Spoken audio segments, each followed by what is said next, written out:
What's going on, guys? It's here. Today my Evo is dying, so I'm gonna show you guys what's wrong with it, what's going on, and how to diagnose it and fix the problem.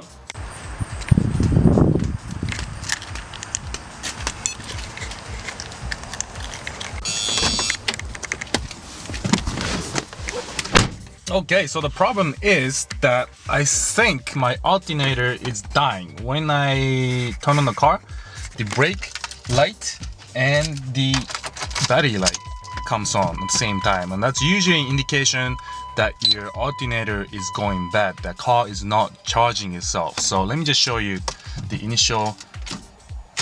Oh, car is dead. Oh no, I'm gonna have to jump start it. Oh, there you go. But you see that on the bottom left there, battery light and the brake light is on at the same time. I rev it fluctuates, but that's usually an indication that your alternator is going bad. So I'm gonna show you how to check out this issue and track down that it's alternator for sure. Now, just to show you, if I pull the e-brake down and release it, the brake light is still on. So the brake and battery light is always on, and that's the indication that the alternator usually for the most part is going bad. So on my Evo, the battery is in the trunk. I did a relocation video, so check that out if you haven't seen that. Basically what you want to do is measure the voltage between the two terminals, the red and black, the ground. Set your multimeter to voltage DC, and what you want to do is start the car and see if it's charging it.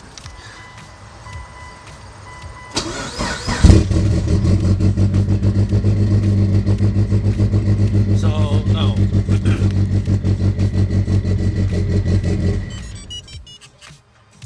So what you saw there was that the car was using electricity to start the car and run the car, obviously, but it wasn't charging. If the alternator is working properly, it should read from somewhere between 13 to 14 volts. So that's an indication that my alternator is going bad, or there's something wrong in the electrical system in the vehicle.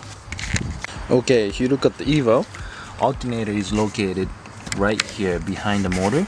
You are gonna have to jack up the car and remove the serpentine belt to access that alternator. But before I do that, I'm gonna read the voltage of the alternator. Basically, there is a red terminal coming from the back of it.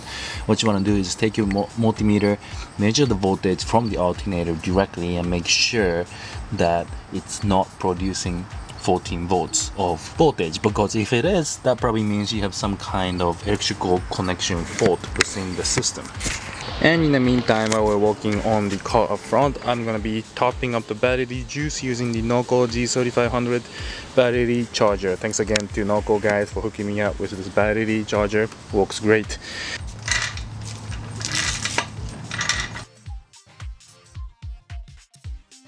Okay, so the car is jacked up and ready to be inspected. Now, if you're wondering why I'm using two jacks to jack up the car, it's because my bumper is too low up front. So I had to remove the bumper if I want to jack it up from the front. And if I want to jack up from the side skirt is too low. So that I had to use a little block here to support and gain access to the frame of the car. So what I do is jack it up on one side and then bring another jack, so I can reach the underside of the car and jack it up so I can get both sides up. Okay, so to gain access to the serpentine belt tensioner, you need to remove your front passenger side wheel. So that is what I'm gonna do right now. If you don't have impact gun like I do, you might wanna remove the wheel or loosen it up at least while it's still on the ground so it doesn't spin in place.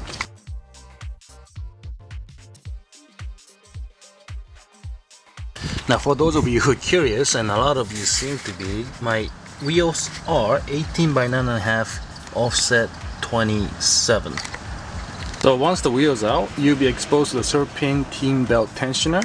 What you want to do is grab your 1/2-inch wrench, put it in there, and then basically spin it, and you'll loosen the tension on the serpentine belt and you can remove it.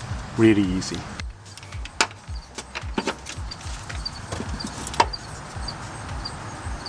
After that, you just want to fill out your serpentine belt. Just be careful not to scratch the belt itself if you're not replacing it with a new one, which is obviously always highly recommended. And you know what, I forgot to do one important thing. Before you touch your alternator, you need to remove the ground from your battery. Just disconnect the black cable in the battery and you don't have any power going to the alternator anymore. So there are a few ways you can remove your alternator. There's the easy way, there's a hard way, and then there's a Caesar Media super easy way.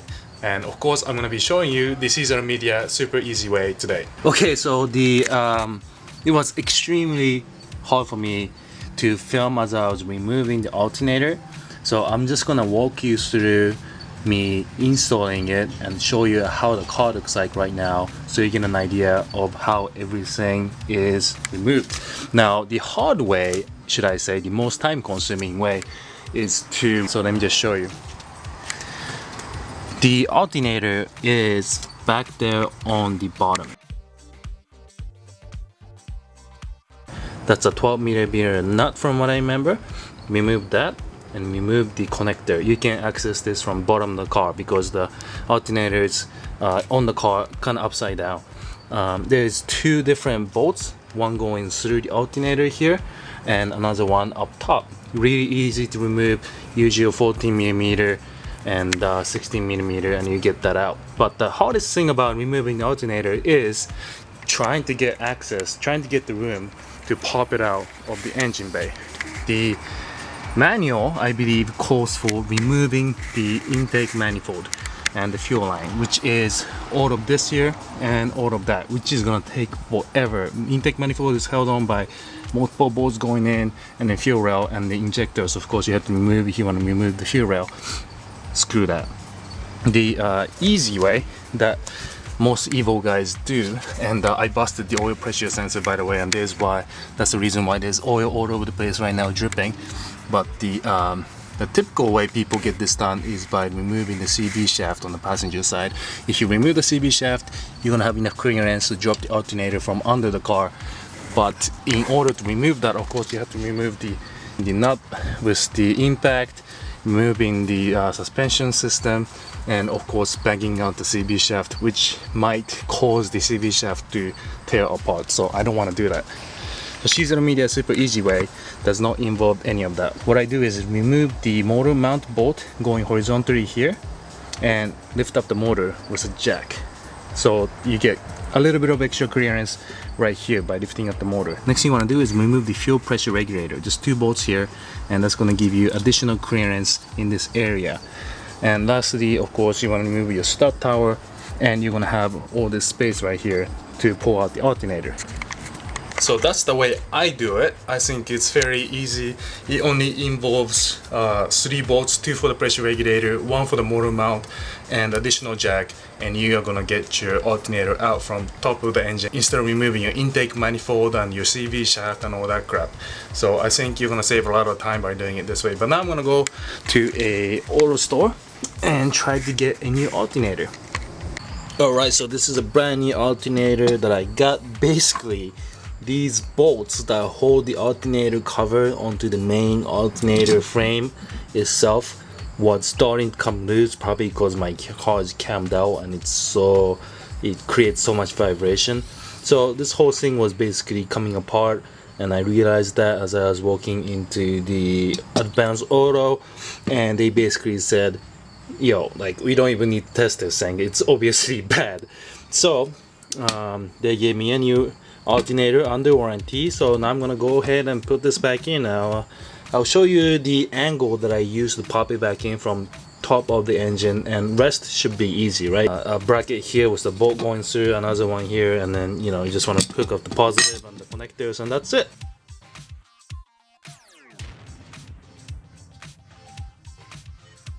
And just like that, it goes back where it should be. Now it needs to go a little lower. I'm just placing it there so I can talk about it real quick. But it's really simple. Just jack up the engine, undo these motor mounts, and undo the fuel line here, and then a couple connectors that might be in the way. And for those of you who have Evo 8 RS, I'm Jerry because you don't have ABS. And I was talking to my friend with Evo 8 RS. He said he doesn't have to do anything. He just has to pull it out from the top of the engine because this whole thing here is not in the way. Thanks again guys for watching the video. I hope it was helpful, educational, and if you have any other ways of doing this, any easier, faster ways, please let me know. But from my personal research, I think that's the fastest and easiest way you can get the alternator out. And as always, please leave comments in the comment section below. If you have any questions, hit me up on Facebook, Instagram as well for faster response. And also check out CaesarMedia.com. Use the coupon code CaesarYouTube to get the best deal on the web, and I have confirmed this because everything on the website is listed at the lowest price around on the web for brand new parts at least. So check out CaesarMedia.com, use the coupon code CaesarYouTube and get the discounts, and share this video. If you like it, hit the like button. If you're not subscribed to this YouTube channel, hit the subscribe button, and I'll see you in my next video. Thanks.